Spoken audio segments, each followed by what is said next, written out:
tiyo kata higni ma chik bro tiyo kata higni okadho. Koro sani ka koro adwa ni wacho ne kata oyo higni 13 bang' sidho katiba onego loke. An gi pacha to onego loke. Onego loke to lokruok onego bedi mana lokruok mar konyo gir japiny. Ok lokruok maloso apise ne joman malo ka. Joman malo ka nigi apise mang'eny. Ibed gi president, ibed gi deputy, ibed gi cabinet secretary, ibed gi PS, ibed gi mjumbe, ibed gi senator, ibed gi apise mang'eny, governor, ibed gi MCA. Mano Ramogi. Sani kiloko katiba, loke uru katiba e yo moro mana manyalo loso japiny. Wakubwa, wados, wase loko negi katiba, wase miyo gi apise mang'eny. Makata jolup jotend migepe kaka chief administrative secretaries mago okwadwa. Prime cabinet secretary wawerego. Wang'i gima konyo japiny, wawerego. Wang'i uru gimoro, anawacho gik moko ariyo, maduong' mogik. Ni ka japiny ogo kura, japiny onego bed ni kuche no ilande kuma nogoeno. Mano namba achiel miloko. Namba ariyo minyaloki gi pacha. Wang'i uru weche mar gowi ni. Debt ma hinyo jopiny ni, cost of living. Momiyo 70% of pesa ma jo Kenya choko dhi chulo gowi. Walok katiba, waket ni serikal ok nyal kawo gowi ma hinyo jopiny. Kech gowi mose kawo higni 10 mokadho gi ma jogi pod kawogi. En gowi mana mar hinyo japiny, kech japiny achiel ni. Mama Mboga, jaswekra man ng'iya chiro cha. Emido kinyiso ni koro gol sling mane yudo sling 150 mane yudo kawuono e chiro cha. Gol sling 5 midi chul godo gowi ni. Walok katiba bed ni serikal kaka ogowi, okaw gowi e yo ma responsible, ok e yo madhi mayo japiny pesa ne matin men godo no mondo tega godo wechegi oro chul godo gowi no. Mago kende gi pacha. Jomoko be nyalo bet gi magi.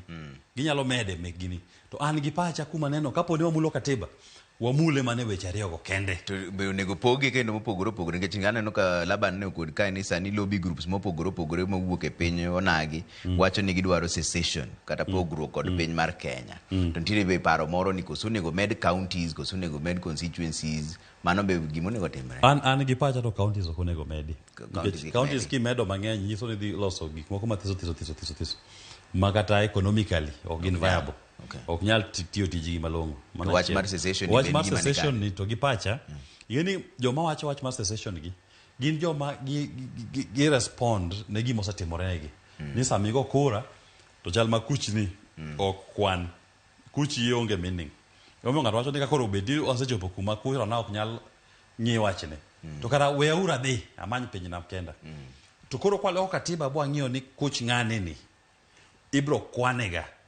To joluo owinja bwa luo yo mawacho ni gima na kone jaluo mora mora kuma ntie kenda wan open ayie dhi Grace Onyango Hall Kisumu, former Kisumu Social Hall, achung gi jaluo mora mora watim debate. Ng'ata omiya formula manya duoko jaluo e telo or manya golo Ruto e telo mopogore gi kwa miyo jo Kikuyu gi ofa mok nyal tamre kwa riwore gi jogi. To jolango bwa bet kumora jolango koro dio bede opposition magidwa loso nono. Wagol gi oko kech sa ranyis ni gin big 5 e big 5 ni Bantus gin 3, Nilots gin 2. Jolango sani kawo ni gin Nilots giriwre gi Bantu maduong' koch. Sama giriwre kamano jaluo ni oko. Koro jaluo ni nyaki bed piny ni wuon bigo kwandi ni ang'o momiyo ane miketa oko. Koro nyaka wabed e serikal ni wan bwa gol ng'ato. Okay. To ng'amonya golo en ma jalango ni. Kechene Nilot wadwa. Aye. Wagol Nilot ni oko. Wakawo Okuyu no bed partner marwa. Okay. Wadhi wamanyi serikal. To kigolo Okuyu kuom Ruto gima dwa wacho ni Trevor. Kura mane Ruto yudo. Kigolo Okuyu go kuome. Onge kuma no yude kura mokuche mowego bro obogole. Okay. Nikech 58% of kura mano yudo ne gin okuche. Gol jogo te kuome. Ikriu gi jaluo ni. To be sama wacho ni manono. King'iyo kara kura mane jakom oyudo. Joma nogo ne jakom kura mang'eny mogik ne gin joluo. Namba 2 manogo ne jakom kura ne en Okuyu 800,000 votes. Namba 3 ne en Mkamba 700,000 votes. Namba 4 ne en Mluya 400,000 votes. Mano 2022 ni. Manyiso ni wuodhni osechakre. An mara en mana tieke. Okay. Mara en chope kumiwacho ni mane Musa kose chope wi got. Got miluongo ni Sinai. To Musa mano koro jakom ochung'e wi got to penjo Nyasaye ni to koro watiek nang'o. To Nyasaye nyiso Musa ni god ni koro kuma chope ni inya neno ni kache kuma don jogo dhiye mache Kanan. To Kanan ni mondo wachope idwaro yawuoyi ariyo. Idwaro Joshua gi Caleb. Joshua gi Caleb no en Willis gi Wanjigi. Magi madhi tero joga loka cha. Ema dhi tieko wuodhni. To ka jaluo winjo gini. Trevor gi manyalo koni ni piny ni lokore chon odikinyi mang'eny.